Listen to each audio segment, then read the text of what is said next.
আসসালামু আলাইকুম। বর্তমান সময়ে সবচেয়ে বড় একটি আতঙ্কের নাম হচ্ছে বাংলাদেশে রাসেল ভাইপার। এখন শুরুতেই যদি আসতে হয়, এই রাসেল ভাইপারের নামকরণটা কিভাবে করা হয়েছিল, আর এই সাপের নামটা রাসেল ভাইপারই কেন, এবং এটা কতটা বিষাক্ত, আসলেও এই বিষয় নিয়ে যেসব গুজব ছড়াচ্ছে অথবা কথা ছড়াচ্ছে তার যুক্তি কতটুকু আছে এবং আসলেই তা সত্য কিনা। 1976 সালে প্যাট্রিক রাসেল সর্বপ্রথম তার বই an account of Indian serpents collected on the coast of Coromandel বইয়ে চন্দ্রপোড়া অর্থাৎ রাসেল ভাইপার নামে সর্বপ্রথম উল্লেখ করেন এবং তার নাম অনুসারেই এই সাপের নাম রাখা হয় রাসেল ভাইপার। মূলত এই সাপটি বাংলাদেশ সহ ভারত, পাকিস্তান, ইন্দোনেশিয়া সহ এইসব আশেপাশের দেশগুলোতে সবচেয়ে বেশি দেখা যায়। তবে 2013 সালেই বাংলাদেশকে এই রাসেল ভাইপার মুক্ত হিসেবে ঘোষণা করা হয়। ততদিনে এই সাপকে নিধন করা হয়েছিল, কিন্তু রিসেন্টলি আবার এই সাপের আনাগোনা অনেকটাই বেড়ে গিয়েছে। এখন প্রশ্ন আসছে, কিভাবে এই সাপ নতুন করে বাংলাদেশে আসলো। সম্প্রতি প্রায় 27টি জেলাতে এই সাপ ছড়িয়ে পড়েছে। বিশেষ করে পদ্মা নদীর পার্বতী অঞ্চলগুলোতে এই সাপের আনাগোনা সবচেয়ে বেশি দেখা গেছে। বর্তমান সময়ে প্রায় আশেপাশের সব জেলাতেই এই সাপের আনাগোনা বাড়তে শুরু করেছে। সাধারণত এই সাপগুলো বন, ঝোপঝাড় এবং ক্ষেতের মধ্যে বসবাস করে থাকে। তবে বর্তমান সময়ে এই সাপ নিয়ে যে আলোচনা এবং সমালোচনা চলছে, সেই বিষয়টি নিয়ে যদি বলতে হয়, তাহলে এই সাপের নিয়ে যেসব গুজব কিংবা কথা আলোচনা চলছে তা কতটুকু সত্য, আসলেও কি সব গুজব, নাকি এটা পুরোটাই সত্য হিসেবে চালিয়ে নেওয়া হচ্ছে। সোশ্যাল মিডিয়াতে প্রচুর পরিমাণে শেয়ার হওয়া এই রাসেল ভাইপারের বর্তমান সময়ে যেসব ঘটনা আমরা জানতে পারছি এবং তার সম্পর্কে যেসব বিশ্লেষণ চুলছেড়াছেড়ি হচ্ছে সংবাদ মাধ্যমগুলোতে, তা কি আদৌ সত্য, নাকি শুধুমাত্র প্রচারণার জন্য? হ্যাঁ, সাপ অবশ্য বিষাক্ত প্রাণী, তবে সব সাপই যে বিষাক্ত তা কিন্তু না। রাসেল ভাইপার নিঃসন্দেহে বিষাক্ত একটি সাপ, কিন্তু আমরা যেসব বিষয়গুলো গণমাধ্যম থেকে শুনছি তাকে আদৌ সত্য বলে চালিয়ে নেওয়া যাবে?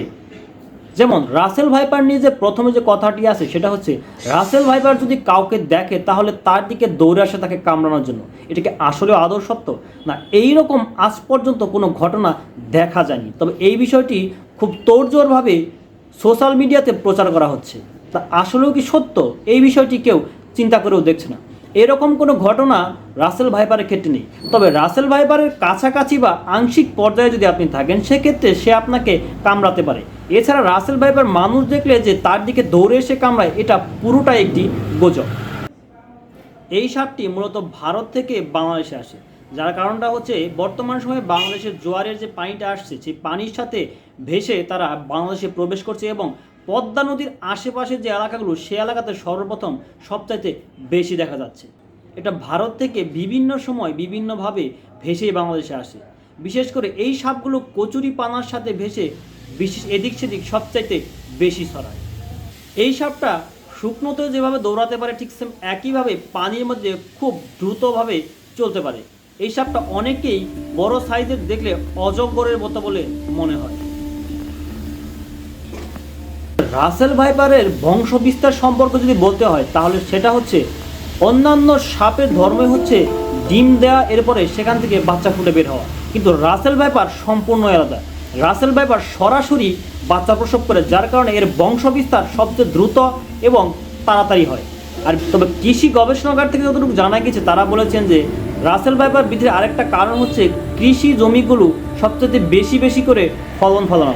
আগে বছরে 2 থেকে 3টি বার ফসল ফলানো হতো এবং বেশিরভাগ সময়ই মাঝামাঝিতে জমি পরিত্যক্ত থাকতো, আর যার কারণে তখন এই সাপগুলো বংশ বিস্তার করতে পারতো না।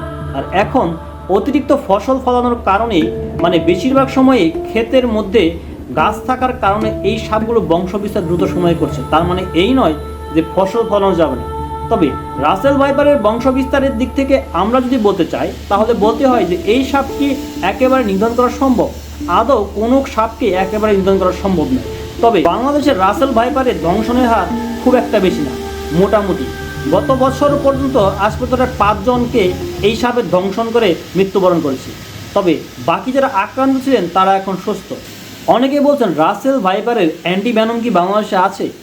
হ্যাঁ, রাসেল ভাইপারের অ্যান্টিভেনম বাংলাদেশে আছে, তবে তা খুব কম পরিমাণে। কিন্তু কেন কম পরিমাণে, তাও হচ্ছে অন্যান্য সাপে নির্দিষ্ট একটা বিষ থাকে, কিন্তু রাসেল ভাইপার একই সাথে 5টা বিষ উৎপন্ন করতে পারে। এখন আপনাকে কামড়ালে সে কোন বিষ আপনার শরীরে পুশ করেছে, এটা জানা হচ্ছে সবচাইতে জরুরি। আর যার কারণে এইটা জানতে না পারার কারণে সবচেয়ে বেশি সমস্যার মধ্যে পড়তে হয়। ডাক্তারদের মত অনুযায়ী আপনাকে 2 ঘন্টার মধ্যে যদি আপনাকে অ্যান্টিভেনম না দেওয়া হয় তাহলে আপনাকে বাঁচানো সম্ভব না, কারণ এর প্রথমে যখন আপনাকে কামড়াবে সেই স্থানটিতে জ্বালা পড়ার থেকে শুরু করে ফুলে যাবে, সেক্ষেত্রে আপনার চেহারাও ফুলে যেতে পারে। এবং দ্বিতীয়ত বিষয়টি হচ্ছে 2 ঘন্টার ভেতরে আপনাকে কোনো চিকিৎসা কেন্দ্রে নিয়ে আপনাকে তার অ্যান্টিভেনম দিতে হবে, তা না হলে আপনার ভিতরে হৃদক্রিয়া বন্ধ হয়ে আস্তে আস্তে আপনি মারা যাবেন। তবে বাংলাদেশে সাপের কামড়ের চেয়ে মশায় আক্রান্ত হয়ে মানুষের মৃত্যুর হার সবচাইতে বেশি। এ পর্যন্ত বাংলাদেশে সাপের কামড়ের মৃত্যুর হার হচ্ছে 3%, কিন্তু মশার কামড়ে মৃত্যুর হার তার চাইতে বেশি। সেক্ষেত্রে রাসেল ভাইপার নিয়ে যে পরিমাণ আলোচনা এবং গুজব ছড়াচ্ছে, সেই বিষয়টি নিয়ে আমাদেরকে একটু সচেতন হওয়াটা সবচেয়ে বেশি জরুরি। এমনটা হচ্ছে যে রাসেল ভাইপার ভেবে নর্মাল একটা সাপকেও আমরা মেরে ফেলছি, এবং রাসেল ভাইপারের মতো না দেখতে গেলেও মেরেও সেটাকে আমরা রাসেল ভাইপার বলে চালিয়ে দিচ্ছি। এমনটা হচ্ছে যে নর্মাল সাপ এবং রাসেল ভাইপারের মতো পার্থক্যটা আমরা বুঝতে পারছি না। অনেকে নর্মাল সাপকেও রাসেল ভাইপার ভেবে ভয়ে আতঙ্কে ছড়িয়ে যাচ্ছে। একটা রাসেল ভাইপারের সাপের দৈর্ঘ্য 3 থেকে 4 ফুট পর্যন্ত হতে পারে, তবে চরাঞ্চলে এর হাইট আরও বেশি থাকে। বিশেষ করে এই সাপগুলোর ঘাড় এবং মাথা আলাদা থাকে। অন্যান্য সাপ যেমন সরাসরি ঘাড়ের থেকে মাথা থাকে, কিন্তু এই সাপটার ঘাড় এবং শরীরের যে অংশটা আছে সম্পূর্ণ আলাদা। মাথা এবং শরীরের যে হাড়গুলো আছে, আপনি মাথা সরাসরি তারা হা করলে অন্যান্য সাপে নর্মালি হা করে থাকে, কিন্তু এই সাপ সরাসরি চারিদিক থেকে মুখ খুলে, যার কারণে এই সাপে কামড় দিলে বিষ সরাসরি শরীরে ঢোকার সম্ভাবনা সবচাইতে বেশি থাকে। এই বিষয়টি নিয়ে আমার চ্যানেলে আরেকটা ভিডিও আছে, আপনি চাইলে দেখে আসতে পারেন। তবে রাসেল ভাইপার নিয়ে আতঙ্ক হওয়ার চেয়ে সচেতন হওয়াটা সবচেয়ে বেশি জরুরি, কারণ রাসেল ভাইপার ছাড়া অন্যান্য আরও সাপ রয়েছে যেগুলো কামড়ালে মানুষ মারা যায়। তবে আরেকটা কথা হচ্ছে, সব সাপই যে কামড় দেওয়ার সাথে সাথে আপনাকে বিষ ইনজেক্ট করে তা কিন্তু না। খুব কম সাপই আপনাকে কামড়ের পরে বিষ ইনজেক্ট করে। সেক্ষেত্রে এটা মাথায় রাখবেন এবং অবশ্যই বাড়ির আশেপাশে পরিষ্কার রাখবেন, এবং কোনো ধরনের সাপ দেখা মাত্রই সচেতন হয়ে যাবেন এবং সাবধান হয়ে যাবেন। ধন্যবাদ সবাইকে, সবাই ভালো থাকবেন। আসসালামু আলাইকুম।